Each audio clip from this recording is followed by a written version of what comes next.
이렇게 부족한 제가 복음을 어떻게 전할 수 있을까? 그런데 제 마음 가운데서는 이걸 전하지 않으면 견딜 수 없을 만한 그런 열정과 또 하나님 뜨거운 마음을 주시는 것 같아서 정말 오늘 이 시간이 저에게 마지막 순간이라 할지라도 정말 여러분과 그 예수 그리스도, 우리의 소망 되시는 예수 그리스도, 그 예수 그리스도로 여러분과 나누기를 간절히 소망합니다. 말씀 같이 우리 읽도록 하겠습니다. 오늘 우리가 함께 볼 말씀은 로마서 1장에 있는 말씀입니다. 로마서 1장에 있는 말씀을 우리 함께 읽도록 하겠습니다. 로마서 1장 18절부터 우리 쭉 한번 읽어보도록 하겠습니다. 로마서 1장 18절부터 우리 2장 4절까지 좀 길지만 우리 같이 우리 교독하도록 하겠습니다. 제가 먼저 읽겠습니다. 하나님의 진노가 불의로 진리를 막는 사람들의 모든 경건하지 않음과 불의에 대하여 하늘로부터 나타나나니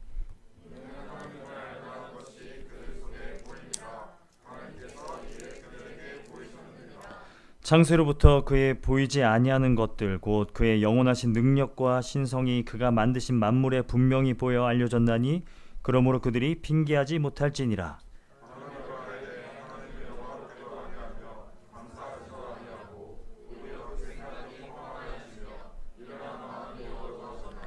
스스로 지혜 있다 하나 어리석게 되어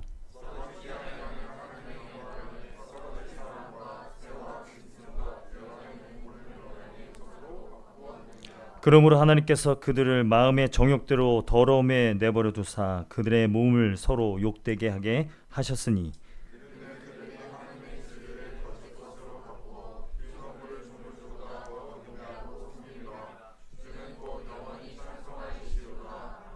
이 때문에 하나님께서 그들을 부끄러운 욕심에 내버려 두셨으니 곧 그들의 여자들도 순리대로 쓸 것을 바꾸어 영리로 쓰며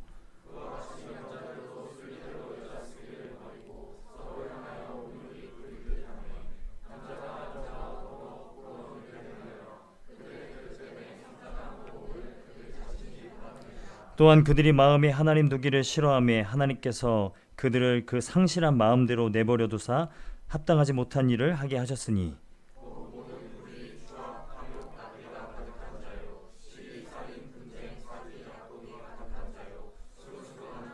비방하는 자요 하나님께서 미워하시는 자요 능욕하는 자요 교만하는 자요 자랑하는 자요 악을 도모하는 자요 부모를 거역하는 자요 그들이 이 같은 일을 행하는 자는 사형에 해당한다고 하나님께서 정하심을 알고도 자기들만 행할 뿐 아니라 또한 그런 일을 행하는 자들을 옳다 하느니라.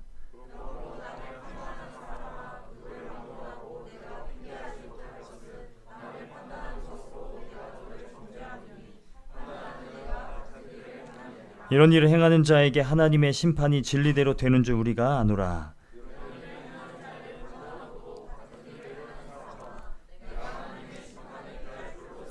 우리 같이 읽겠습니다. 혹 내가 하나님의 인자하심이 너를 인도하여 회개하게 하심을 알지 못하여 그의 인자하심과 용납하심과 길이 참으심이 풍성함을 멸시하느냐. 아멘. 예, 반갑습니다. 저는 이순행 목사입니다. 충정교회에서 청년부를 섬기고 있습니다. 저는 청년부를 섬긴 지 12년이 됐어요. 근데 청년부를 섬기기 시작할 때쯤에 홍영진 목사님을 딱 만났습니다. 그리고 홍영진 목사님을 통해서 제가 복음을 듣고 저는 복음에 대해서 제가 알고 있다고 생각을 했는데 홍영진 목사님의 설교를 듣고 저는 복음에 대해서 전혀 모르는구나 라는 생각을 했어요. 그래서 목회적인 회심을 좀 했습니다. 그리고 지금까지 12년 동안 복음에 대해서 아직 제가 충분히 모르고 다 이해할 수 없지만 그래도 알아가려고 몸부림치며 살아가고 있습니다. 저는 24살에 하나님을 인격적으로 만났어요. 성경을 읽다가 이사야서쯤을 읽고 있었는데 그 하나님의 말씀이 저에게 마음을 정말 관통하는 것 같은 그런 느낌을 받았습니다. 하나님이 정말 살아계셔서 저에게 말씀하시는 것 같은 그런 경험이 있었습니다. 그 후로 저는 말씀을 사모하게 됐고 그리고 저의 삶에 많은 변화들이 일어나기 시작했어요. 가장 큰 변화는 제 관점이 많이 달라지기 시작했던 것 같아요. 저는 제 삶이 정말 버려진 삶이라고 생각을 했던 것 같아요. 저는 어렸을 때 부모님이 그 이혼하는 그런 아픔을 겪었습니다. 그리고 경제적인 어려움 때문에 정말 집이 차압당하는 그런 어려움을 겪었습니다. 그 어린 나이에 저에게 남동생이 하나가 있는데 그 남동생이 이 집안에 일어나고 있는 일을 몰랐으면 좋겠다는 마음으로 애써 표정으로 숨기며 그렇게 살아왔던 것 같아요. 저의 삶은 버려진 것 같다라는 생각을 많이 했습니다. 그런데 하나님의 말씀이 제 마음을 통과하고 제 마음을 움직여서 하나님이 저의 고난과 아픔과 저의 눈물 모든 것들을 다 사용하기를 원하신다라는 마음을 주셨습니다. 여러분, 제가 12년째 청년들과 함께 씨름하고 있어요. 그 전혀 바뀌지 않을 것 같고 정말 막 맨날 하나님이 없다고 말하는 그 청년들과 함께 12년째 씨름하면서 제가 느꼈던 게 뭐냐면 청년들은 제가 하는 말을 듣더라고요. 왜냐하면 제가 고난을 겪었던 거에 대해서는 청년들이 저의 말을 들어주더라고요. 저는 하나님께서 계속해서 저의 모든 눈물과 저의 모든 아픔을 사용하고 계신 줄을 믿습니다.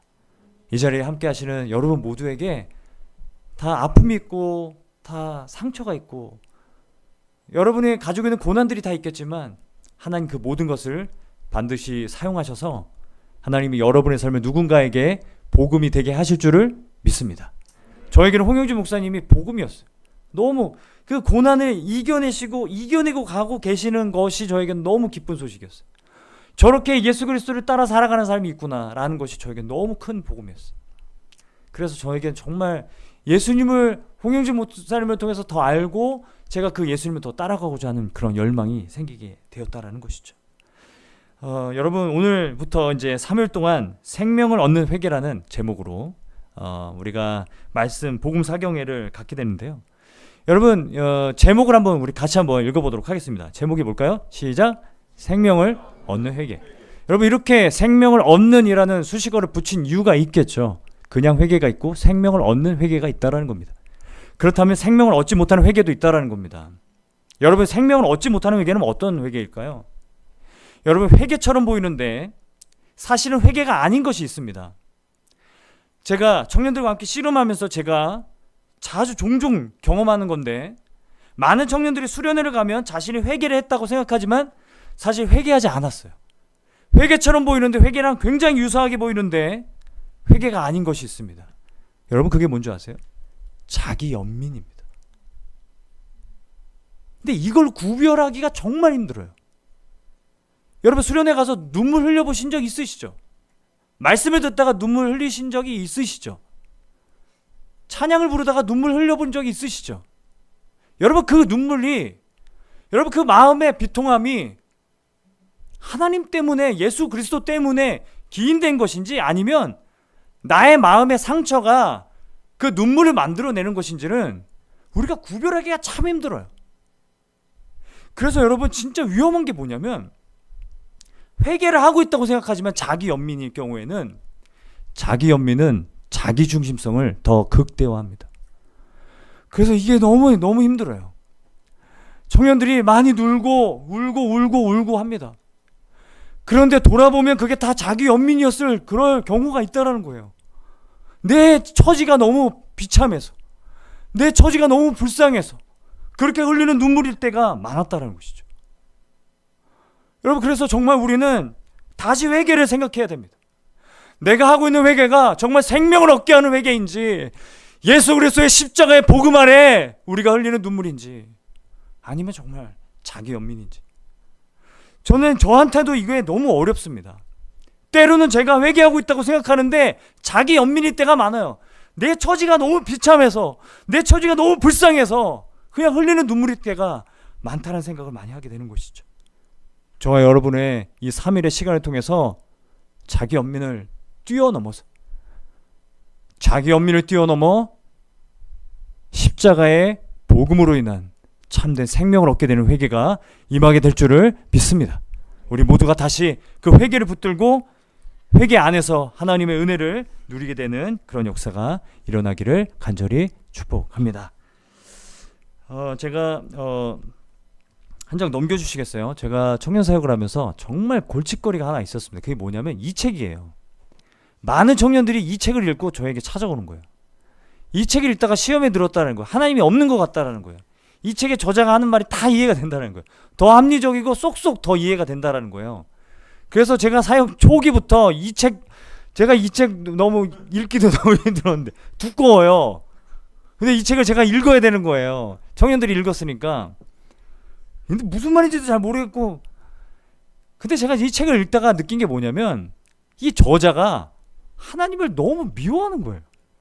그리고 이 저자가 하나님에 대해서 뿐만 아니라 하나님을 믿는 사람들을 너무 미워하고 있다는 생각을 했어요. 그럼 제가 입에 담을 수 없는 그런 말들을 이 책에 하나님은 입에 담을 수 없는 그런 말들을 막 적어놨습니다. 그래서 제가 이 책을 읽고 저를 찾아오는 청년들이 항상 하는 얘기가 뭐였냐면 하나님이 없는 것 같다. 하나님이 없는 것 같다. 하나님이 안 계시는 것 같습니다. 라고 이야기하는 청년들이 많았어요. 제가 이제 선교다 청년 중에 한 명이 서울대를 나왔는데 서울대 중에서도 물리학과를 나왔어요. 굉장히 똑똑한 거죠. 저에게 질문을 하는데 질문이 너무 어려운 거예요. 근데 또 이제 목사라는 그런 자존심이 있잖아요. 무슨 질문인지 알 것 같아. 스스로 한번 생각해보고 오렴. 이렇게. 오늘은 여기까지만 얘기했으면 좋겠다. 이런 식으로 돌려보낼 때도 많았어요. 근데 이 청년하고 제가 이야기를 하면서 무려 6년 동안 이 청년하고 씨름을 했습니다. 이 청년의 주장은 하나님은 계시지 않는다. 이거를 아무리 설명을 해줘도 이게 논리로 안 통하는 거예요. 이런 청년에게 어떻게 하나님이 계시다는 것을 증명해 볼 수 있을까요? 안 되는 거예요. 도저히 우리의 논리와 우리의 이성으로 안 되는 거예요. 그래서 제가 발견한 게 있어요. 이 청년은 논리적으로 납득되고 싶은 게 아니라는 생각을 하게 됐습니다. 이 청년은요, 그냥 자기를 알아봐 줬으면 좋겠던 거예요. 여러분, 이 청년이 나중에 바뀌었을까요? 안 바뀌었을까요? 회심을 했을까요? 안 했을까요? 너무 여러분 부정적이신 거 아니세요? 그래도 12년을 막 죽을 각오로 막 이렇게 바닥에 엎드려서 기도하고 막 했는데 했어요. 그 청년이 나중에 저에게 하는 얘기가 뭐냐면, 제가 이 청년하고 대화하기 위해서, 그 청년이 또 서울에 살았어요. 전 일산에 있고, 매주 목요일마다 제가 그 청년을 만나기 위해서 갔어요. 그 청년은요, 제가 논리적으로 설명해 주는 것 때문에 변화된 게 아닌 것 같고, 오히려 감동받은 게 뭐냐면 그 먼 곳에서 매주 오고 있는 저의 모습을 보면서 어떻게 저럴 수 있을까. 6년 동안 군대 가 있던 시간 빼고 나머지 6년 동안 어떻게 그렇게 할 수 있을까에 대해서, 하나님에 대해서 다시 생각해 보게 되었다고 그래요. 그래서 저는 그때부터 한 가지 생각한 게 뭐냐면, 우리가 변하지 않는 사람 누군가를 전도하거나 복음을 전할 때 가장 중요한 건 우리의 복음에 들끓는 마음이겠다는 생각을 하게 됐습니다. 여러분 모두에게 이 복음으로 인해 내가 이 복음을 전하지 않으면 내가 견딜 수 없겠다라는 그런 열정이 다시 회복되는 그런 놀라운 역사가 일어나기를 축원드립니다. 여러분, 사도행전에서 17장 22절 23절 말씀을 보면, 말씀을 우리 같이 한번 읽어보도록 하겠습니다. 같이 한번 읽어보죠. 시작. 바울이 아레오바고 가운데에 서서 말하되, 아덴 사람들아, 너희를 보니 범사에 존교심이 많도다. 내가 두루 다니며 너희가 원하는 것을 보다가 알지 못하는 신에게라고 새긴 단도 보았으니, 그런즉 너희가 알지 못하고 위하는 그것을 너희에게. 여러분, 종교심이 많다고 이야기합니다. 바울이 아덴 지역을 가게 됐는데 거기서 아레오바고 광장에 서서 이렇게 말을 하는 거예요. 너에게 종교심이 참 많다. 여러분에게 종교심이 참 많은 것 같습니다. 여러분, 이 종교심이라는 단어가 어떤 단어냐면 신을 두려워하는 감각이에요. 신을 두려워하는 마음이에요. 이게 종교심이라는 거예요. 모든 사람에게는 이게 어렴풋이 다 있습니다. 여러분, 우리가 아무리 신이 없다고 몸부림치며 말을 해도 뭔가 말 못할 두려움이 사람들에게 다 있는 거예요. 이걸 종교심이라고 부르는 겁니다. 근데 이 종교심이 아무리 몸부림쳐도 사라지지 않으니까 세상 사람들이 어떻게 살아가게 되냐면 다른 종교적인 행위를 통해서 이 두려움을 잠재우며 살아가게 된다는 거예요. 여러분, 코로나 이후에 타로점 아시죠? 여러분, 타로. 최근에 갔다 오신 분 계신가요? 네. 손 드시는 줄 알고 제가 놀랐어요. 여러분, 코로나 이후에 이 타로, 사주팔자 이러한 산업이 4배가 증가했다고 합니다. 4배가 증가했대요. 코로나 기간 동안에 굉장히 많이 사람들이 타로점을 보러 간 거죠. 여러분, 근데 타로점을 보러 가는 이유가 뭘까요? 타로점을 보러 간 이유가 뭘까요? 대부분의 이유가 자기의 운세와 자기의 미래를 점치기 위해서 간다고 생각을 하지만 그 이유가 아니래요. 여러분, 어떤 이유로 타로점을 보러 가는 줄 아세요? 혹시 뒤에 있는 자매님 아세요? 끄덕이셔서 제가 궁금해가지고. 네. 불안을 잠재우기 위해서 박수 한번 부탁드립니다. 이게 채워지지 않고 어떤 것으로도 해결되지 않은 불안함을 어떻게든 해결해보고 싶어서. 여러분, 그리고 또 하나의 이유가 있어요. 대부분의 사람들이 타로점을 보러 간 이유가 내 속마음을 말하고 싶어서래요. 너무 안타깝지 않아요? 여러분, 교회에서 이 마음을 터놓고 하던 교제를 잃어버리자 또 어디론가 가서 자기 마음을 터놓기 시작하는 겁니다. 많은 사람들이 종교심을 갖고 있지만 이 종교심을 어떻게 할지 몰라서 방황하고 있는 거죠. 다음 슬라이드 한번 보여주시겠어요? 여러분, 이게 뭐죠? 가스밸브. 집에 잠그고 오셨죠? 지금 틀어놓고 오신 분 없으시죠? 제가 많은 청년들이 목사님, 신을 보여주세요. 신이 보이면 내가 믿겠습니다. 라고 이야기합니다. 근데 제가 그때마다 제가 대답하는 게 뭐냐면, 보이지 않는 존재는 보이게 함으로써 증명하는 것이 아니다. 이렇게 있는 것처럼 얘기를 해요. 그 말이 그 말인 거잖아요. 네, 그렇죠? 보이지 않는 것은 보이게 하는 것으로 증명하는 것이 아니라 보이지 않지만 그것이 존재한다는 반응을 통해서 증명하는 것이다. 이렇게 지어내서 말을 해요. 그러면 납득을 합니다. 여러분, 이 LPG 가스가, 도시가스가 새고 있다고 칩시다. 이게 새고 있다라는, 그리고 방 안에 가득하다라는 거를 확인할 수 있는 방법이 뭘까요? 냄새. 원래 그 도시가스는요, 원래 냄새가 없답니다. 그래서 의도적으로 그 향을 탄 거래요. 어떻게 가스가 이 방 안에 차 있는지 아닌지를 확인할 수 있을까요? 불을 켜요. 너무 파격적인 것 같은. 라이터를 켜요? 네. 박수 한번 부탁드립니다. 이거 진짜 제가 지금 생각한 대로 설교가 안 되고 있어요. 네. 맞아요. 라이터를 붙여보면 되죠. 네. 라이터를 붙여보면 됩니다. 반응하는 걸 통해서 눈에 보이지 않지만 분명히 존재한다는 걸 보여줄 수 있습니다. 마찬가지입니다. 하나님에 대한 존재도 하나님을 보이게 만드는 것이 증명이 아니라 보이지 않지만 분명히 하나님 때문에 반응하는 사람들이 있다는 것을 보여주므로 하나님의 존재를 증명할 수 있게 되는 것입니다. 여러분, 하나님은 보이지 않지만 하나님을 통해서 하나님을 만나서 변화되는 삶이 있으면, 마음에 불 붙는 사람들이 있으면, 여러분, 그게 하나님이 있다는 것을 증명해 줄 수 있는 방법이라고. 여러분, 이 시대에 많은 사람들이 신이 없다, 만들어졌다, 신이 없다 그렇게 외치는 이유가 무엇이냐면, 왜 도대체 교회를 그렇게 열심히 다니고 복음을 한다고 말을 하는데 삶의 변화가 없냐, 왜 반응이 없냐, 이것을 말하고 있는 건지도 모르겠습니다. 여러분, 우리가 함께 기도하며 나갈 때 나의 삶에 왜 반응이 없는 걸까? 왜 변화가 없는 걸까? 변화가 일어나지 않는 걸까? 여러분, 우리가 다시 한번 우리 하나님 앞에 기도하며 나아갈 수 있는 그런 마음이 되기를 축복합니다. 제가 인도네시아를 다녀왔어요. 한 10일 정도 다녀왔는데 10일 정도 이제 가서 거기 이제 현지 사역자들하고 이제 현지인 분들하고 같이 생활하면서 저도 이제 그곳에 이제 바탐섬이라는 곳에 들어가서 거기서 이제 강의도 하고 말씀도 전하고 그렇게 10일 동안 보내다 왔어요. 그러다가 이제 한국에 왔거든요. 근데 너무 답답한 거예요, 한국이.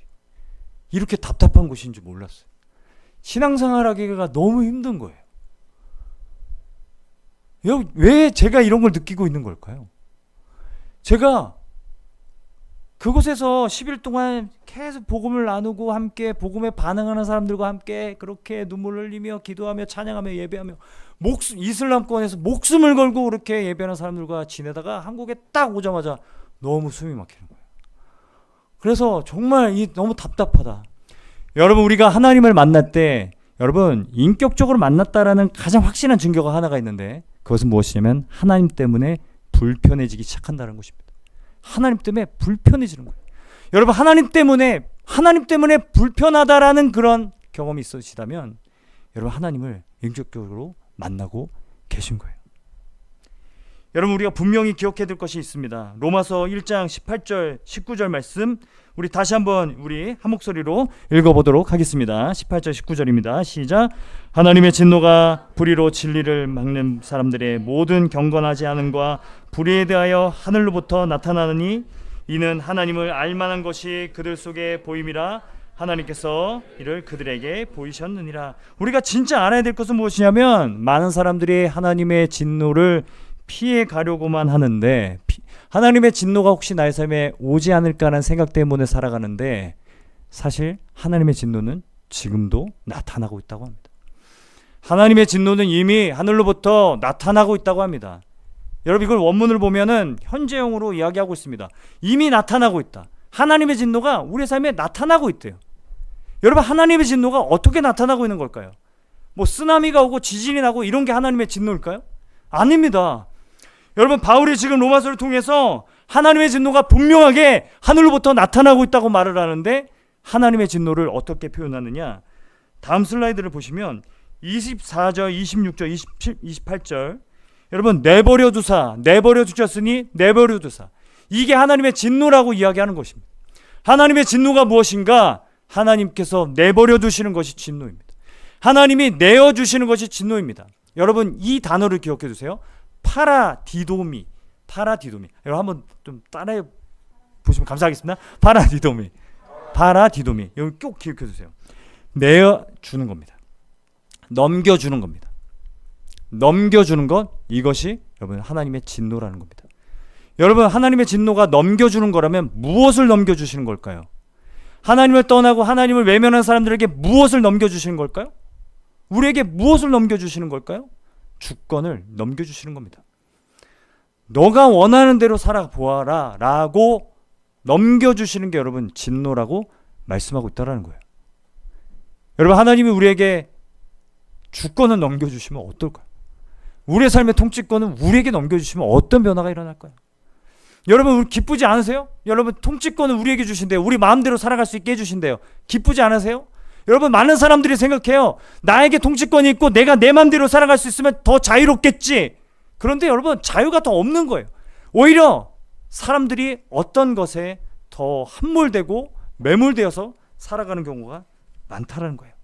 하나님의 진노는 막 짜증스럽고 막 신경질적으로 폭발하는 그런 진노가 아닙니다. 하나님의 진노는 사랑하는 자녀가 귀엽고 집을 나가겠다고 하는데 그 모습을 바라보면서 그래도 하루라도 빨리 돌아왔으면 좋겠다라는 마음으로 내어주는 그 아버지의 안타까운 마음, 여러분, 그게 하나님의 진노라고 말씀하고 있다는 거죠. 영원한 진노에 빠지지 않기 위해서 내버려 두시는 진노, 그 진노가 이미 우리들에게 나타나고 있다고 지금 말씀하고 있는 거예요.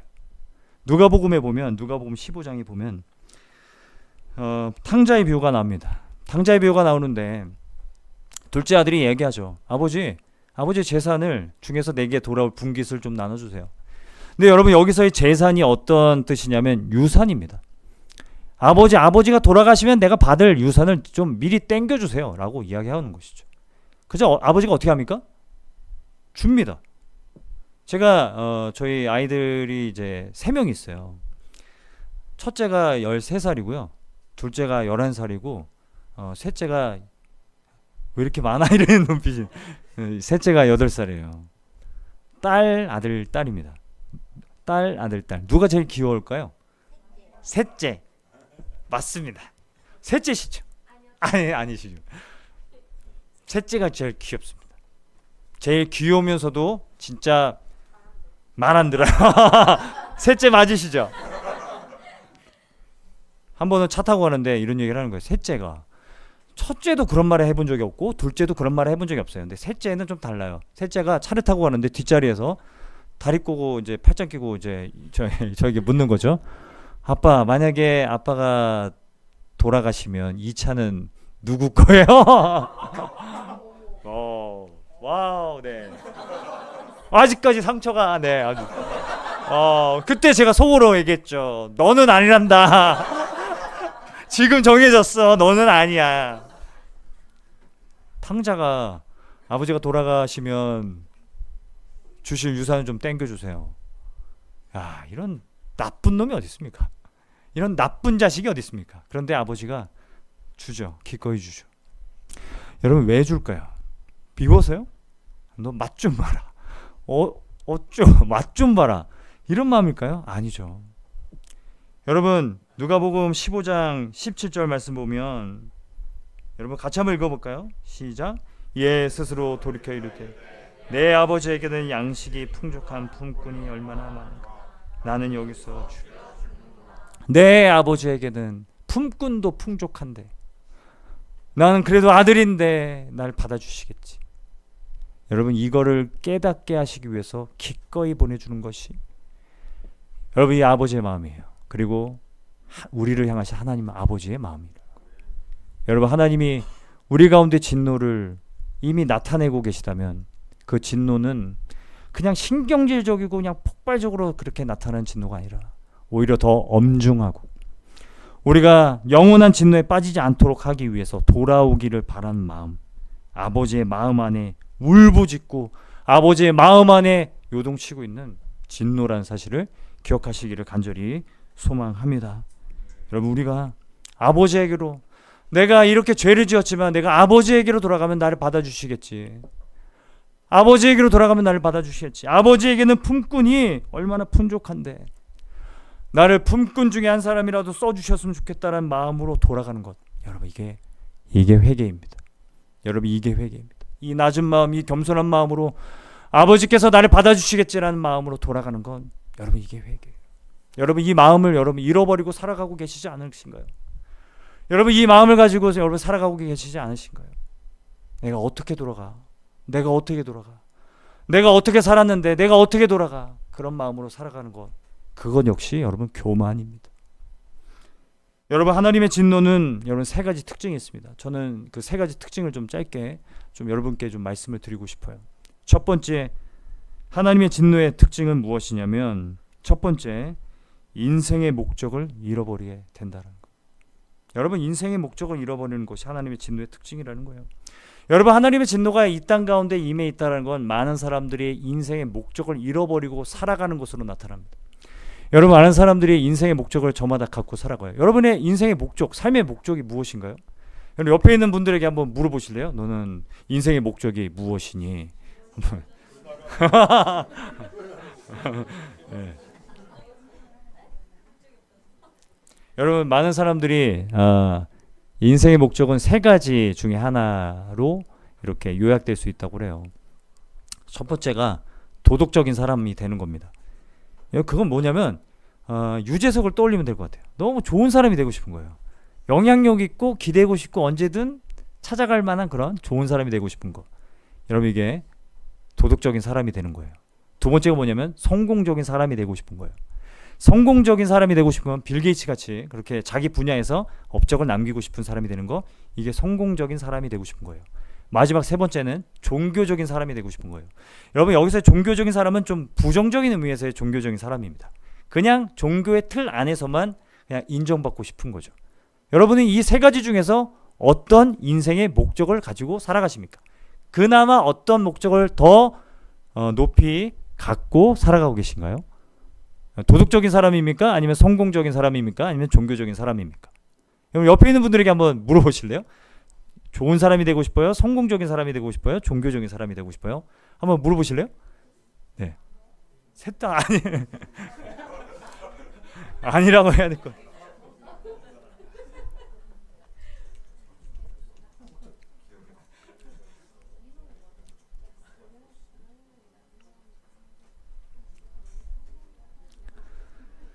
여러분 근데 진짜 여러분, 성공적인 사람이 인생의 목적이든 도덕적인 사람이 인생의 목적이든 종교적인 사람이 인생의 목적이든 그 인생의 목적 때문에 불행합니다. 여러분 잘 생각해 보세요. 여러분 지금 나는 좋은 사람이 되고 싶어. 나는 성공 다 필요 없어. 좋은 사람이 되고 싶어. 그게 인생의 목적이야 라고 생각하신 분 분명히 있을 거예요. 잘 생각해 보세요. 여러분이 가장 불행한 순간이 언제입니까? 여러분이 가장 불행한 순간이 언제입니까? 너 못됐다라는 말 들을 때입니다. 실망이야 이런 말 들을 때 아니에요? 그때 여러분의 마음에 지옥이 임하죠. 너 알고 보니까 진짜 못됐구나 말 들을 때 지옥이 방금 순간 지옥에 임했나요? 여러분, 그런데 더 진짜 고통스러울 때가 있어요. 저는 이 세 가지 중에 어떤 사람이 되고 싶어 했을까요? 좋은 사람, 성공적인 사람, 종교적인 사람. 1번. 감사합니다. 네. 종교적인 사람일 것 같아가지고, 네. 좋은 사람이 되는 거였어요. 저도 막 유재석처럼 막 그런 사람이 되고 싶은 거예요. 좋은 사람 좋잖아요. 막 뭐 도움을 받고 싶다. 저한테 먼저 연락할 수 있는 뭐 그런 사람, 누구든지 저에게 막 기대고 막 그런 푸근하고 따뜻하고 그런 사람이 되고 싶은 거. 근데 제가 마음에 지옥이 임할 때가 언제냐면 실망할 때예요. 누군가가 저에게 너 실망이다 라고 할 때.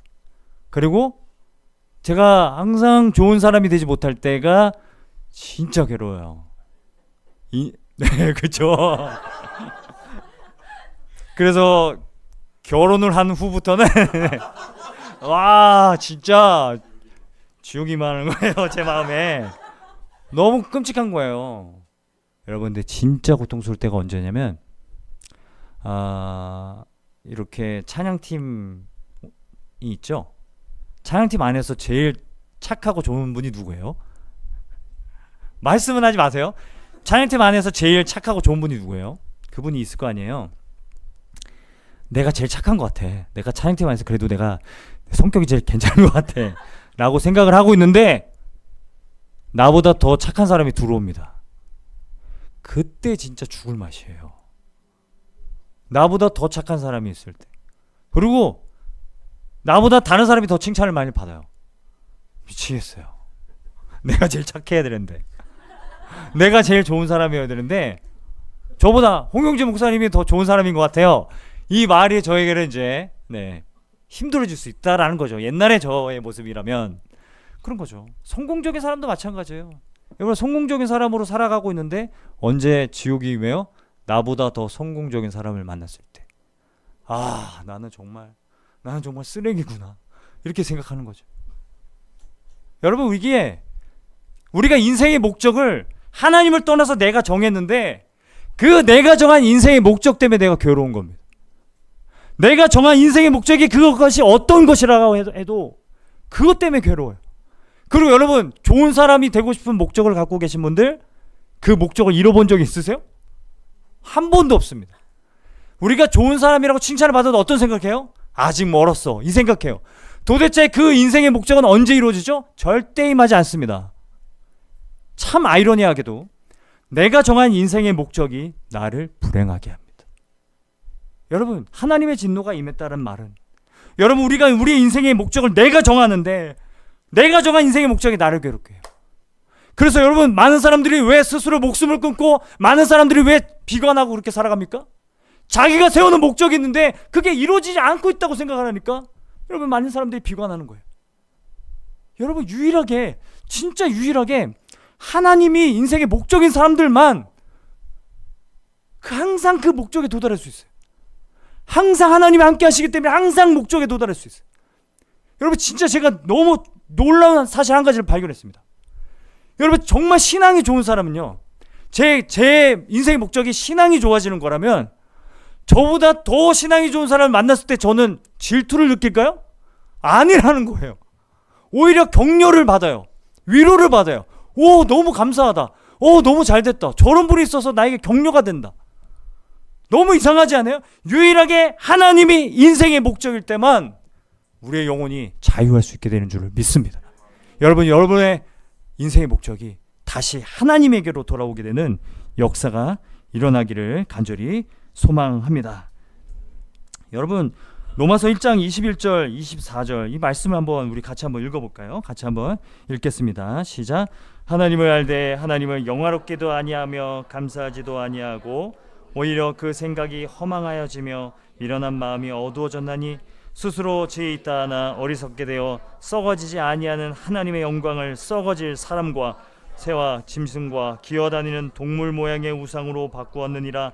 그러므로 하나님께서 그들의 마음의 정욕대로 더러움에 내버려 두사 그들의 몸을 서로 욕되게 하게 하셨으니. 여러분, 하나님을 떠났는데, 그래서 내가 하나님처럼 살아볼래 했는데 왜 다른 것을 하나님으로 만들고 다시 노예처럼 살아가느냐고 이야기하는 겁니다.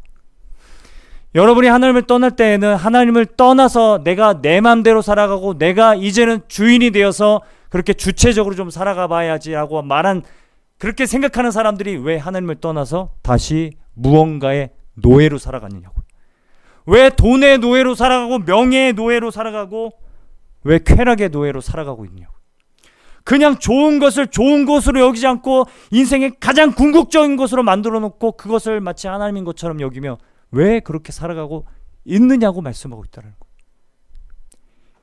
여러분, 이 시대 청년들의 가장 큰 우상이 뭐라고 생각하십니까? 저는 청년 사역을 하면서 제가 느낀 게 뭐냐면 이 시대의 청년들의 가장 우상이 뭐냐면 결혼입니다. 결혼이 우상이에요. 저는 확신해요.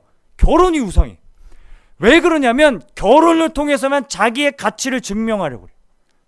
결혼을 통해서만 내가 행복할 수 있다고, 결혼을 통해서 내가 마치 구원을 얻는 것처럼 그렇게 생각한다라는 거예요. 여러분, 결혼을 준비하고 있는데 결혼을 과시하고, 여러분 결혼을 하지 못했다고 결혼이 미뤄지고 있다고 해서 그것 때문에 비관하고 있다는 거예요. 여러분, 결혼은 정말 소중한 것이고 하나님의 연합을 누릴 수 있는 가장 소중한 하나님이 주시는 선물입니다. 그것은 분명합니다. 좋은 것입니다. 그걸 추구하는 것은 맞는 것입니다. 하지만 그것을 하나님보다 더 귀하게 여기고 사람들이 그렇게 살아가게 된다라는 것이죠. 결혼뿐만 아니라 다른 것도 마찬가지예요. 세상의 출세나 성공과 돈이나 모든 것, 쾌락, 모든 것 다 왜 우리가 하나님을 떠나서 주체적으로 살지 못하고 다시 노예처럼 살아가고 있느냐. 그것을 노예근성이라고 얘기해요. 우리에게 그런 노예근성이 있다는 거예요. 이사야서 이런 말씀이 있습니다. 이사야서 44장에 보면 이 나무는 사람이 땔감으로 삼는 것인데 왜 너희는 그 나무를 잘라서 불을 피우고 뭐 고기를 굽고 그 똑같은 나무를 가지고 우상을 만들어 놓고 마지막 구절에 뭐라고 얘기해요? 이르기를 너는 신이 나를 구원해라. 여러분, 저는 아내랑 이제 연애를 시작을 했을 때 처음에는 연애하면서 많이 다퉜습니다. 홍윤주 목사님 한 번도 안 다투신 걸로 제가 알고 있는데 저는 네? 죄송합니다. 네. 죄송합니다. 네. 정말 많이 저도 혼나고 그랬습니다. 네. 여기 유튜브 송출 안 되는 거죠? 다행입니다. 네. 된다고요? 네. 제가 혼났습니다. 네. 제가 지금 돌아가면 혼나야죠. 네. 돌아가면 혼내야죠. 근데 제가 그때 초반에 연애할 때는 뭐가 문제였냐면 맨날 싸우는데 마치 서로가 신이야. 너가 나를 구원해줘 이렇게 말하고 있는 것처럼 여겨졌어요. 내가 너를 어떻게 구원해줘? 내가 신이냐? 사실 속마음으로 그런 거예요. 싸울 때 다 그런 거 아니겠어요? 여러분, 연애 해보신 분들은 아시겠지만 싸우면 왜 싸워요? 왜 내 마음을 몰라줘? 왜 내 마음을 몰라? 내 마음의 이 공허한 마음을 왜 너가 채워주질 못해? 이 말이 여러분 성경적인 언어로 표현하면 너는 왜 나를 구원해주지 못하냐 이거예요. 근데 왜 서로에게 구원을 받아야 될 두 사람이 앉아서 서로에게 너가 나를 왜 구원해주지 못하냐? 여러분, 이게 대부분의 연애의 모습이라는 겁니다. 제가 혼나야겠습니다. 네, 정말 하나님이 마음에 찔림을 주셔가지고 더 이상 말을 못하겠어요. 아무튼 여러분, 제가 책을 읽는데 그런 표현이 있었어요. 소 등에 쇠파리 2마리가 딱 붙어있대요. 소 등에서 피를 빨아먹고 있대요. 소 등에서 피를 빨아먹고 있으면서 서로에게 너가 나를 왜 채워주지 못하냐고 그렇게 서로 말하는 것이 이 시대의 부부의 모습인 것 같다라고 말하는 글귀를 읽고 공감했습니다. 네, 하여튼 우리가 하나님을 떠나서 살아갈 때 다른 것을 자꾸 하나님으로 만들어 버립니다. 인간의 가장 큰 문제는 자꾸 다른 것을 하나님으로 만들어 버린다는 거예요. 그것이 여러분 우리 삶에 나타나는 하나님의 진노라는 것입니다. 여러분 우리가 다시 하나님께로 돌아가고 하나님 아버지께로, 아버지에게는 품꾼이 많은데 나를 받아주시겠지만 마음으로 돌아가는 그런 이 밤이 되기를 간절히 축복합니다. 두 번째는요, 열망이 변질됩니다. 여러분 모든 인간에게는 욕구가 있습니다. 그 욕구는, 모든 욕구는요, 욕구 안에는 뭐가 있냐면 궁극적인 열망이 있습니다. 이 말을 여러분 기억해 주세요. 모든 욕구에는 궁극적인 열망이 밑에 깔려 있습니다. 설명을 한번 드려볼게요. 여러분 수면욕 있죠? 여러분 지금 수면욕이 필요하신 분, 지금 설교를 들으시는 이 시간에 자고 싶은데 이런 생각 드시는 분들 계시죠? 여러분 수면욕이 있다고 해서 아무 데서나 자고 싶은 걸 원하는 건 아니잖아요. 어디서 자고 싶어요? 편안하게 자고 싶잖아요. 여러분 수면 욕구가 있다고 해서 그냥 아무 데서나 자고 그냥 아무렇게나 자면 된다는 게 아니라 수면 욕구의 깊은 궁극적인 열망은 무엇이냐면 안식입니다. 내가 안식하고 내가 안전을 누리고 평안을 누리고 싶고 내가 회복을 누리고 싶은 열망이 있는 겁니다. 모든 욕구에는 그 궁극적인 열망이 다 밑에 있어요. 식욕을 생각해보죠. 그냥 여러분 아무거나 먹으면 돼요. 막 배고프다고 기타 막 뜯어먹고 막 밑에 있는 의자 뜯어먹고 막 강대상 뜯어먹고 그냥 막 종이 먹고 막 이렇게 막 하면 여러분 그래도 돼요? 아니죠. 그러고 싶은 게 아니죠. 아무거나 먹고 여러분 아무거나 막 드시고 싶어요? 그거 아니죠. 식욕은 여러분 식욕은 그 밑에 어떤 궁극적인 열망이 있냐면 내 생명력을 내가 더 누리고 싶은 열망이 있는 거예요. 그리고 다른 사람과 함께 그 향연을 누리고 싶은 열망이 있는 거예요. 교제하고 싶은 열망도 있는 거예요. 삶에 하나님께서 주시는 것들을 누리고 싶은 열망이 있는 거예요. 여러분 그걸 그냥 무조건 그 욕구만 생각하면 안 되는 거죠. 성욕은요. 여러분 성욕은요. 성욕 밑에는 어떤 궁극적인 열망이 있을까요? 성욕, 우리가 느끼는 성욕 밑에는 어떤 궁극적인 열망이 있을까요? 그것은 하나됨의 열망이 있는 겁니다. 진정한 연합에 대한, 진정한 친밀함에 대한 그런 열망이, 궁극적인 열망이 있는 겁니다. 여러분 우리가 성욕을 느낀다고 해서 그 성욕이 다 그냥 자유로운 어떤 성적인 관계를 맺는 것을 원하는 것이 아니라 궁극적으로 우리는 하나 되고 연합되고 친밀해지고 그런 하나님 삼일체 하나님께서 누리시는 그 하나됨과 연합을 누리고 싶은 열망이 우리 안에 있는 거예요. 그래서 모든 욕구 밑에는 궁극적인 열망이 있습니다. 그런데 여러분 우리가 하나님을 떠나게 되면 어떤 문제가 생기냐? 열망은 생각하지 않습니다. 열망이 보이지 않습니다. 그냥 욕구만 보이게 되는 거예요. 여러분 이게 하나님의 진노가 임한 결과라는 겁니다. 여러분 우리가 열망을 바라보지 않아요. 그냥 욕구만 해소하면 된다고 생각합니다. 이 시대의 문제가 뭐냐면, 이 대한민국의 문제가 뭐냐면 욕구만 해소하면 된다고 생각을 해요. 나의 욕구가 이런데 내 욕구를 채우는 게 당연한 것이다. 이렇게 사람들이 생각한다는 거죠. 여러분의 마음은 어떠신가요? 여러분의 마음의 그 욕구는 내가 욕구를 그냥 채우면 된다. 여러분 그런 마음으로 살아가고 있지는 않으신가요? 여러분 하나님을 떠난 인간이 마음이 어두워져서 깊은 열망을 바라보지 못하고 그냥 욕구만 채우며 살아가게 된다라는 것입니다. 그것을 바울이 설명하고 있는 것이 25절부터 27절까지의 말씀이에요. 우리 같이 한번 25절부터 27절까지 말씀을 우리 같이 한번 한 목소리로 읽어보도록 하겠습니다. 시작.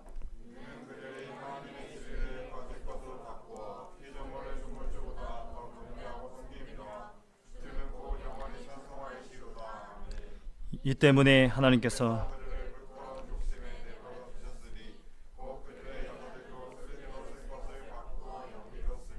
그와 같이 남자들도 순리대로 여자 쓰기를 버리고 서로 향하여 음욕이 부릴 듯하며 남자가 남자와 더불어 부끄러운 일을 행하여 그들의 그릇 때문에 상당한 보응을 그들 자신이 받았느니라. 바울은 지금 동성애에 대해서 이야기하고 있습니다.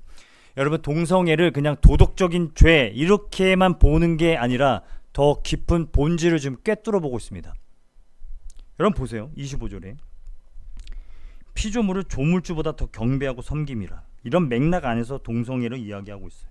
남자가 남자를 더불어 부끄러운 일을 행하고 그것 때문에 상당한 보응을 받았대요.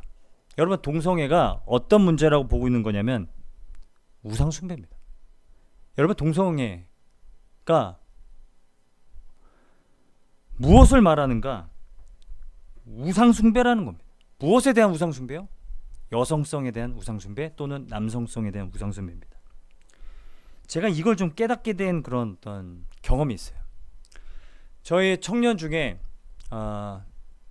이제 자기가 동성애자인 것 같다고 그 커밍아웃을 한 그 형제 한 명 있었고 자매 한 명 있었습니다. 그 청년들과 제가 오랫동안 그 복음에 대해서 나누고 그 청년들을 위해서 기도하고 그렇게 살아왔어요. 그런데 이제 한 번은 그렇게 얘기하는 거예요. 저한테 찾아와서 목사님 왜 동성애가 죄죠? 라고 물어보는 거예요. 아무튼 왜 저희 청년분은 왜 이렇게 어려운 질문을 네. 저 진짜 마음의 준비가 안 됐는데 카페에서 물어보는 거예요. 어떻게 대답을 해야 되죠? 이거 어떻게 대답을 해야 돼요? 어떻게 대답을 해야 돼요?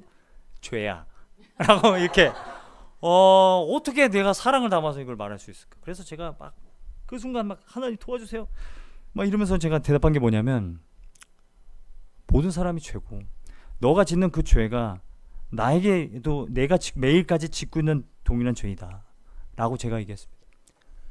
우리가 죄인이라는 것은 우리가 정말 지금 우리의 상태와 우리의 삶의 모든 실존과 모든 것들이 최선이 아니라는 것을 의미한다. 누구든지 예수 그리스도를 만나고 예수 그리스도 안에서 거듭나지 아니하면 우리에게는 정말 희망이 없고 소망이 없다는 것을 말하는 거다. 제가 그렇게 얘기했어요. 근데 또 듣고 싶대요, 그런 얘기를. 그러면서 그 자매 한 명 그리고 형제 한 명과 제가 계속해서 그런 이야기들을 나눴는데 이런 얘기를 하는 거예요. 자기가 그런 동성애가 있다는 것을 깨닫게 된 게 무엇이냐면 자기는 어렸을 때부터 아버지가 너무 미웠다는 거예요. 아버지가 너무 미웠다는 거예요. 아버지가 너무 미워서 정말 이 남성에 대한 혐오가 너무 커서 반대로 여성성에 대해서 자기가 굉장히 숭배할 지경이었다고 하더라고요. 그래서 정말 여성성을 너무 숭배하고 여러분 오늘 말씀에 바울이 말한 것처럼 피조물을 조물주보다 더 존귀하게 여기고 경배하고 섬김이라. 지금 바울이 우리의 삶에 열망이 변질되고 있는 것을 보여주고 있는 겁니다. 우리가 궁극적인 열망을 바라보지 못하고 그냥 욕구로만 그것을 채우는 것이 인생의 당연한 것인 줄 알고 그렇게 살아가는 사람들이 많다라는 것이죠. 여러분 우리도 마찬가지입니다. 우리도 우리의 삶에 우리가 짓고 있는 모든 죄악들을 보게 되면은 그냥 욕구 수준에 머물러 있는 경우가 있습니다. 그런데 여러분 하나님은 우리에게 궁극적인 열망을 보게 하십니다. 여러분 그 궁극적인 열망을 바라보고 우리가 하나님 아버지의 마음으로 돌아갈 수 있는 그런 은혜가 저와 여러분에게 넘치기를 간절히 소망합니다. 여러분 세 번째로 모든 관계가 파괴되는 것이 하나님의 진노의 특징입니다. 여러분 하나님의 죄는요 철저한 자기중심성이에요. 자기중심성이에요. 자기밖에 모르는 게 죄죠. 여러분 하나님을 인정하지 않고 하나님 중심적으로 살아가지 않고 자기중심적으로 살아가는 게 죄라는 거예요. 여러분 그 저희 딸이 한번 그런 얘기를 해요. 마라탕을 너무 좋아하는 거예요. 마라탕을 일주일에 꼭 한 번씩은 먹어야 된대요. 그래가지고 주여 마라탕. 그리고 제가 한 번은 그런 얘기를 했어요. 좀 횟수를 좀 줄이면 어떠냐. 얘가 막 장염 걸리고 막 이랬는데도 마라탕 먹어야겠대요. 그래서 제가 얘기했죠. 제 큰딸에게 수연아 우리 일주일만 마라탕 안 먹었으면 좋겠다. 그랬더니 뭐라는 줄 아세요? 왜 아빠는 아무것도 못하게? 왜 아빠는 아무것도 못하게? 제가 언제 아무것도 못하게 했어요? 그냥 마라탕 일주일 먹지 말라고 했는데 아무것도 못하게 아빠는 막 그러고 막 친구한테도 얘기하고 막 우연히 제가 카톡을 봤는데 막 우리 아빠는 아무것도 못하게. 자기중심성입니다. 여러분 그 자기중심성. 여러분 우리는 이 자기중심성이 죄의 특징이기 때문에 여러분, 우리는 우리가 중심이 되고 우리가 기준이 되지 않으면 화를 내는 거예요. 여러분, 우리는 자기중심성이 이게 죄이기 때문에 여러분, 죄를 자기 스스로가 극복할 수가 없는 거예요. 죄의 특징이 자기중심성이기 때문에 내 스스로가 죄를 깨닫고 내 스스로가 죄를 이겨낼 수가 없는 겁니다. 그래서 이 자기중심성을 깨기 위해서는 무엇이 필요하느냐? 다른 누군가의 희생과 다른 누군가의 사랑이 우리 자기중심성을 깨뜨리게 된다는 것입니다. 우리가 언제 자기중심성을 깨뜨립니까? 사랑할 때입니다. 사랑을 받을 때입니다. 사랑을 느낄 때입니다. 그래서 하나님의 인자하심과 하나님의 사랑을 우리가 알게 되고 하나님의 사랑을 우리가 깨닫게 될 때 우리는 자기중심성에서 벗어나 하나님께 아버지의 마음으로 돌아가게 되는 줄을 믿습니다. 여러분, 죄를 이겨내고 자기중심성을 이겨내는 거, 여러분, 성령님이 도와주지 아니하시면 우리가 할 수 없는 일들입니다. 우리의 가장 비참한 일은 무엇이냐면 내가 마음만 먹으면 회개할 수 있다고 말하는 그 교만 때문에 그래요. 내가 언제든지 마음만 먹으면 회개할 수 있다고 말하는 이 교만 때문에 우리는 계속해서 회개할 기회를 놓치게 된다는 것이죠. 오직 성령도 우리를 도우시나니 우리가 마땅히 빌 바를 알지 못하나 오직 성령께서 우리를 위해 친히 간구하시리라. 여러분, 우리가 우리의 힘으로 하나님, 나의 이 자기중심성과 나의 이 죄악을 하나님, 우리의 힘으로 내가 깨뜨릴 수 없사오니 하나님, 나에게 오셔서 나의 자기중심성을 몰아내고 오직 그리스도가 나의 마음의 중심이 되어 주옵소서. 이 기도를 드리는 저와 여러분 모두가 되기를 소망합니다.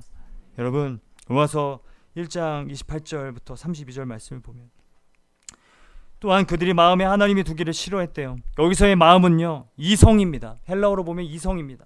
우리의 머리에 이성에 하나님 두기를 싫어했대요. 하나님을 생각하는 것을 거부했대요. 하나님이 상실한 마음대로 내버려 두셨대요. 합당하지 못한 일을 하게 하셨대요. 그 뒤에 나오는 모든 죄에 여러분 열거되는 것들을 보십시오. 다 무엇입니까? 관계 파괴입니다. 여러분, 우리의 삶에 이 하나님의 진노로 말미암아 나타나는 특징이 있다면 그것은 계속해서 우리는 관계를 깨뜨리며 살아가게 된다는 것입니다. 여러분, 우리의 죄의 문제가 자기중심성이기 때문에 여러분, 계속해서 우리는 관계를 깨뜨리며 살아가게 된다는 거예요. 여러분, 살인이 왜 죄입니까? 그것은 관계 파괴이기 때문에 그렇습니다. 하나님의 형상으로 바라봐야 될 사람을 우리가 하나님의 형상으로 바라보지 못하고 그 하나님의 형상을 깨뜨려 버리기 때문에 그것이 여러분 죄인 것입니다. 동일한 원리로 우리가 음란한 마음을 갖는 것도, 음란함이 왜 죄입니까? 하나님의 형상인 사람을 대상으로 나의 어떤 성적인 만족을 누리려고 하기 때문에 그것은 여러분 관계 파괴이며 그게 여러분 죄가 되는 것입니다. 여러분, 우리가 우리의 자기중심성 때문에 일어나고 있는 모든 관계 파괴들, 이 모든 것들 우리가 멈추지 못하고 있는 것, 여러분, 우리가 하나님 아버지께 다시 돌아감으로 우리의 마음이 회복되고 다시 관계의 회복이 일어나고 평안이 임하는 그런 은혜가 넘치기를 간절히 소망합니다. 여러분, 저는 결론으로 이렇게 말씀을 드리고 싶어요. 여러분, 하나님의 진노가 가장 크게 임하던 자리가 있었다는 것 여러분 기억하세요. 여러분, 이 사실을 우리가 기억하며 살아가는 것이 우리를 회개로 이끈다고 말씀하십니다. 여러분, 하나님의 진노가 가장 크게 임하던 자리가 어디였을까요? 그것은 우리의 마음이 아니었습니다. 여러분, 성경은 말해요, 하나님의 진노가 가장 크게 임하던 자리가 있었다고요. 여러분, 그것이 어디입니까? 골고다 언덕입니다. 십자가 위입니다. 마태복음 26장 31절 34절 우리 같이 한번 읽어보도록 하겠습니다. 우리 같이 한번 한 목소리로 읽겠습니다. 시작. 그때 예수께서 제자들에게 이르시되 오늘 밤에 너희가 다 나를 버리리라. 기록된 바 내가 목자를 치리니 양의 떼가 흩어지리라 하였느니라. 그러나 내가 살아난 후에 너희보다 먼저 갈릴리로 가리라. 베드로가 대답하여 이르되 모두 주를 버릴지라도 나는 결코 버리지 않겠나이다. 예수께서 이르시되 내가 진실로 내게 이르노니 닭 울기 전 내가 3번 나를. 여러분, 나를 버리리라 할 때 이 버리리라가 파라디돔입니다. 너희가 나를 넘겨줄 것이다. 너희가 나를 넘겨줄 것이다. 베드로가 뭐라고 얘기합니까? 나는 결코 주님을 넘겨주지 않을 것입니다. 그런 제자들도 예수를 여러분 넘겨주었습니다. 마태복음 27장에 보면 이에 바라바는 그들에게 놓아주고 예수는 채찍질하고 십자가에 못 박히게 넘겨주니라. 파라디돔입니다. 31절 희롱한두 다 한 후에 흉포를 벗기고 도로 그의 옷을 입혀 십자가에 못 박으려고 끌고 나가니라. 파라디돔입니다. 여러분, 하나님의 진노하심이 파라디돔이 넘겨주고 내어주는 것이라면 하나님의 진노가 가장 임하던 자리가 십자가입니다. 여러분, 우리가 기억해야 될 것, 우리가 회개하는 것, 하나님의 진노가 두려워서가 아니라 하나님께서 우리를 영원한 진노에 빠지지 않도록 당신의 아들에게 가장 큰 진노를 임하게 하셨다라는 것. 여러분, 그 사실을 기억하며 나아가는 것이, 여러분, 그것이 우리를 생명을 얻게 하는 회개가 될 줄을 믿습니다. 하나님의 진노가 두려워서가 아니라 하나님의 당신의 아들에게 모든 진노를 쏟아 부으셨다는 것. 로마서 8장 31절 32절 말씀 우리 같이 한번 읽어볼까요? 로마서 8장 31절 32절 말씀 우리 같이 한번 읽어보겠습니다. 시작. 그런즉 이 일에 대하여 우리가 무슨 말하리요? 만일 하나님이 우리를 위하시면 누가 우리를 대적하리요? 자기 아들을 아끼지 아니하시고 우리 모든 사람을 위하여 내주시니가 어찌 그 아들과 함께 모든 것을 우리에게 주시지 않겠느냐. 여러분, 내주시니가 파라디돔입니다. 여러분, 내어주는 것. 하나님께서 어느 누구에게 가장 큰 진노가 임하게 하셨습니까? 예수 그리스도이십니다. 우리가 영원한 진노에 나아가지 않도록 하나님께서 당신의 아들에게 모든 진노를 쏟아 부으셔서 여러분, 우리가 구원을 받게 되었다는 것이죠. 여러분, 이것은 갈라디아서 2장 20절 말씀처럼 내가 그리스도와 함께 십자가에 못 박혔나니 그런즉 이제는 내가 사는 것이 아니요 오직 내 안에 그리스도께서 사시는 것이라. 이제 내가 육체 가운데 사는 것은 나를 사랑하사 나를 위하여 자기 자신을 버리신 하나님의 아들을 믿는 믿음 안에 사는 것이니라. 저는 이 말씀이 저의 삶을 다시 살렸습니다. 저는 이 말씀이 저의 삶을 다시 살게 하였습니다. 여러분, 이 말씀이 저의 삶을 다시 살게 했냐면 내가 사는 것이 아니라 오직 이제는 내 예수 그리스도께서 사시는 것이라는 말씀이 저를 살 수 있는 다시 힘을 주고 그 이유를 찾게 해 주었기 때문에 그렇습니다. 여러분, 소망은 우리에게 있지 않습니다. 소망은 우리 안에 있지 않습니다. 오직 소망은 예수 그리스도에게 있는 줄을 믿습니다. 그 골고다 십자가 위에 있는 줄을 믿습니다. 로마서 2장 3절과 4절 말씀을 보면 이렇게 말씀하십니다. 4절 말씀, 우리 4절 말씀 우리 같이 한번 읽어보도록 하겠습니다. 시작. 혹 내가 하나님의 인자하심이 너를 인도하여 회개하게 하심을 알지 못하여 그의 인자하심과 용납하심과 길이 참으심을 풍성함을 멸시하느냐. 하나님의 인자하심이, 하나님의 사랑이 우리를 회개하게 하신다. 여러분, 우리는 심판이 두려워서 하나님 앞에 벌 받는 것이 두려워서 회개하려고 하는데 여러분, 그 마음으로는 그냥 진노를 피하기 위한 수작이지 여러분, 그것은 회개가 아니라고 말씀하고 있는 겁니다. 무엇이 우리를 진심으로 회개하고 회심하게 하는가? 그것은 하나님의 인자하심을 깨닫고 예수 그리스도가 정말 나를 위하여 십자가에 죽으셨다는 것을 내가 정말 절실히, 마음 절실히 내가 인정하고 받아들이고 나아갈 때, 여러분, 하나님의 인자하심에 반응하며 나아갈 때 그 마음이 여러분 우리를 회개 자리로 이끄는 줄을 여러분 믿습니다. 제가 말씀을 좀 맺으면서 좀 이걸 좀 말씀드리고 싶었어요. 여러분, 그 메로 논쟁이라는 게 있습니다. 이 18세기에 스코틀랜드에서 이제 개혁주의자 이제 신학자들이 막 치열하게 논쟁을 한 게 있어요. 여러분, 이거 한번 대답해 보셨으면 좋겠어요. 무엇을 가지고 논쟁을 했냐면 예수 그리스도에게 나아가기 위해서 죄를 반드시 회개해야 하는가. 여러분, 이 문장이 여러분 옳은 문장입니까? 틀린 문장입니까? 옳은 문장일까요? 틀린 문장일까요? 옳다고 생각하시는 분 손 한번 들어 보세요라고 하기 전에 네, 홍일종 쌤 말씀해 주셔가지고 네, 그 기회를 놓쳤어요. 네. 틀린 문장입니다. 여러분, 결론이 어떻게 나는 줄 아세요? 이렇게 났어요. 절대 그렇지 않다. 우리의 힘으로 회개할 수 없다. 회개는 그리스도 예수 안에서 맺어지는 열매이다. 그러므로 우리가 가장 끔찍한 죄를 짓고 있는 그 순간이 어쩌면 가장 예수 그리스도가 필요한 순간이다. 우리가 가장 마음이 공고하고 우리의 마음이 가장 많이 완악하다고 여겨질 그때가 가장 예수 그리스도가 필요할 때이다. 여러분, 생명을 얻게 하는 회개는 이것을 인정하고 나아가는 것입니다. 이것을 인정하는 것이 어려운 이유는 내 안에 자기중심성 때문에 그렇습니다. 도저히 이게 용납이 안 되는 거예요. 내가 이 지경인데 그냥 예수 그리스도에게 나아가는 게 도저히 용납이 안 되는 거예요. 하지만 그 마음을 갖추고 예수 그리스도에게 나아갈 때 여러분 정말 예수 그리스도 안에서 회개의 열매를 맺게 된다는 것이죠. 저희 청년 중에 한 명이 있었어요. 분노 조절 장애를 갖고 있는 청년이었어요. 이 분노 조절 장애를 갖고 있는 청년이 새 가족으로 들어왔는데 난리도 아니었습니다. 왜 이렇게 하여튼 왜 그런 일을 막 난리가 난 거예요. 막 그 새 가족반 리더들이 막 뛰어왔어요. 막 소리를 지르고 있다고. 왜 이런 일을 하느니?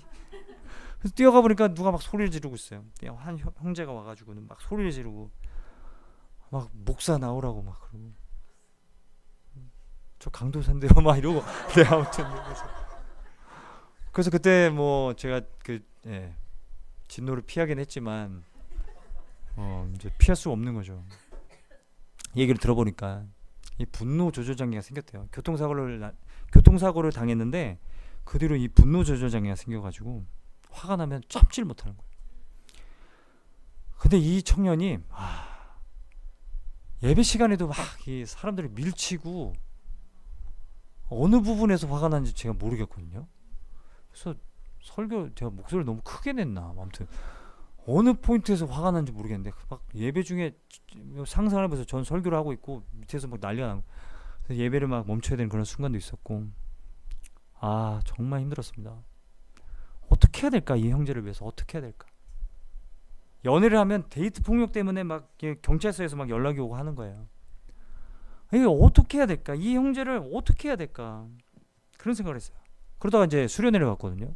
근데 이 형제가 수련회를 신청한 거예요. 그럼 받아줘야 돼요? 말아줘요? 어떻게 해야 돼요? 너는 안 돼. 뭐 이렇게 할 수가 없잖아요. 미안하다. 80명까지였는데 너가 81번째에서 뭐 이렇게 할 수도 없는 거잖아요. 받아줬죠. 받아줬는데 다행히 출발하는 날 그 형제가 안 왔어요. 출발하는 날 그 형제가 안 왔어요. 너무 다행이다. 그 속마음으로 이제 갔습니다. 그때 이제 제가 대학부를 이제 맡고 있을 때였고 그때 수련회가 홍영진 목사님이 강사로 오셨을 때였습니다. 비하인드 스토리입니다. 근데 이제 그 형제가 기도회 하는 그 시간에 그러니까 기도회를 그때 수련회 때 기도회 하면은 그때는 제가 기도회 하면은 한 3시간 했거든요. 새벽 1시까지 했어요. 12시에서 1시 사이에 문자를 막 보낸 거예요. 청년들한테 20명에게 문자도 엄청 많이 보는 거예요. 이 내용이 이런 내용들이 있어요. 이 루시퍼 같은 놈들아, 이런 내용들. 니네가 그리스도인이라고? 뭐 이런 내용들. 나를 업신여기고 그런 날이 뭐 그런 내용들. 근데 진짜 다행이었던 게 뭐냐면 제가 그때는 이제 기도회 때 핸드폰을 다 걷었어요. 선생님 기억나시죠? 핸드폰을 다 걷었어요. 그래서 청년들이 그 기도회 때는 다행히 그 문자를 못 받았어요. 기도하고 있는데 그걸 받으면 정말 놀래죠. 근데 이제 다 숙소에 들어갔는데 이제 난리가 난 거죠. 막 문자가 오고 막. 이 청년을 어떻게 해야 될까? 계속 품어줘야 되는 건가? 아니면 어떻게 해야 되는가? 이 청년들 위해서 우리 같이 기도하자. 그래서 그 수련회 때 그 새벽에 다시 청년들이 다시 모여가지고 다시 불러가지고 또 기도하고 이 청년을 위해서 기도하자. 이 한 영혼을 위해서 기도하자. 이 청년이 변했을까요? 안 변했을까요? 안 변해요. 안 변해. 죽어도 안 변해요. 그러다 2년이 지났어요. 2년이 지나고 제가 교회에서 금요 기도회를 막 인도하고 있었어요. 기도회를 막 인도하고 막 마이크 잡고 기도회를 인도하고 있는데 정말 그 순간을 생각하면 누가 어깨를 치는 거예요. 그래서 저는 그 찬양팀 중에 한 분이 저를 이제 부르는구나 하고 봤더니 그 형제가 서 있는 거예요. 그 성도님들은 저를 보면 막 다 기도 시간에 눈 뜨고 막 저를 왜 이런 일이 일어났지? 이 형제가 여기 서 있는 거예요. 근데 저한테 인사하면서 막 뭐라고 얘기를 하는 거예요. 저는 기도 인도를 해야 되고 잠깐만 막 또 얘가 또 화나면 또 어떻게 해야 되나 막 그런 마음, 막 불안한 마음에 막 그래서 여러분 같이 기도합시다. 그러고 막 주여 막 정말 얘를 왜 제 하나님 어떻게 해야 됩니까? 왜 하나님 이런 시련을 저에게 주십니까? 그래서 막 그날 막 이제 기도회 끝나고 막 있는데 그냥 안 가고 있는 거예요. 안 가고 있더니 저한테 오더니 그런 얘기를 해요. 자기가 정말 사랑하는 사람이 생겼다고. 근데 자기가 또 그 자매를 또 때려가지고 헤어지게 되었다고 그런 얘기를 하는 거예요. 그 얘기 듣는데 제가 진짜 그때 그 형제에게 어떤 말 해야 할지 정말 몰라서 하나님 지혜를 주세요. 지혜를 주세요. 그래서 제가 그렇게 얘기했습니다. 야, 잘 들어라. 제가 정말 눈물 흘리면서 그 형제에게 얘기했어요. 잘 들어라. 지금 너 마음에 느껴지고 있는 그 마음이 지옥이다. 지금 너 마음에 느껴지고 있는 그 마음이 지옥이다. 야, 잘 들어라. 너에게 정말 예수님이 필요한데 너가 또 이번에도 예수님을 거부하면 너는 그 마음속에 살아가야 돼. 잘 들어라. 갑자기 그 형제가 막 꼬꾸러지는 거예요. 바닥에 막 대굴대굴 구르고 제가 그 형제 누워있는 그 형제 막 몸에 막 손을 얹고 막 같이 기도하면서 말씀을 읽고 그리스도 예수 안에 있는 자에게 결코 정죄함이 없나니 이는 그리스도 예수 안에 있는 생명의 성령의 법이 죄와 사망의 법에서 너를 해방하였습니다. 계속 말씀을 외치고 정말 진짜 하나님 아버지의 마음이 느껴지는 거죠. 진짜 얘를 어떻게 해야 될까? 얘가 이대로 그냥 이렇게 살아가다 보면 정말 하나님의 영원한 진노에 그렇게 빠져가는 게 아닐까? 얘를 어떻게 해야 이거 지금 당장의 진노에서 얘를 건져낼 수 있을까? 이런 마음으로 예수 그리스도 안에 있는 자에게는 결코 정죄함이 없나니 계속해서 말씀을 외치고 기도하면서 걔를 위해서 기도하고 그때를 잊을 수가 없습니다. 그 기도의 시간을 잊을 수가 없습니다.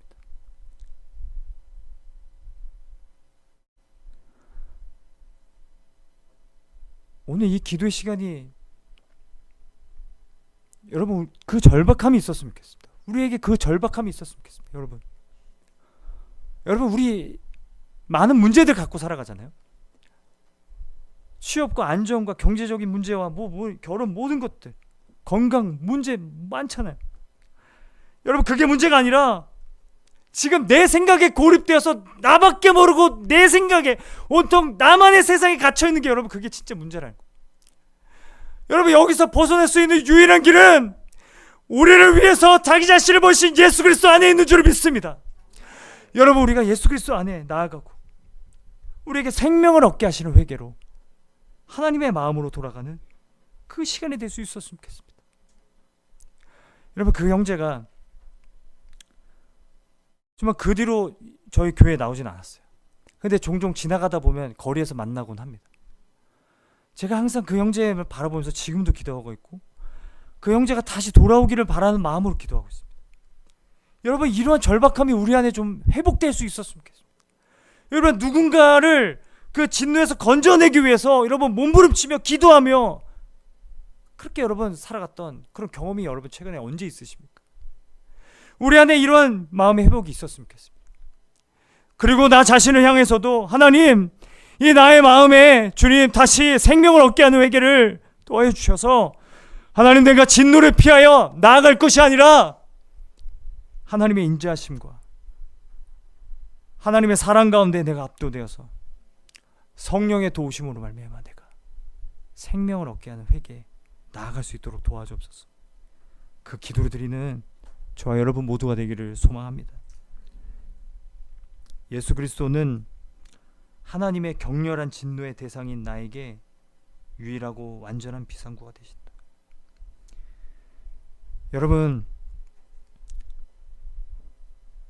하나님의 진노, 그 진노를 피하기 위해 그 진노에서 벗어나고 심판에서 벗어나기 위해 기도하며 나아가는 것이 아니라 하나님 나 정말 다시 하나님의 그 사랑을 하나님의 그 인자심을 다시 마음 깊이 새기고 다른 사람들의 진노 가운데 빠져가는 다른 사람들을 구원하기 위한 삶을 살아가게 하여 주옵소서. 그런 마음으로 살아가는 저와 여러분 모두가 되기를 주님의 이름으로 축원드립니다.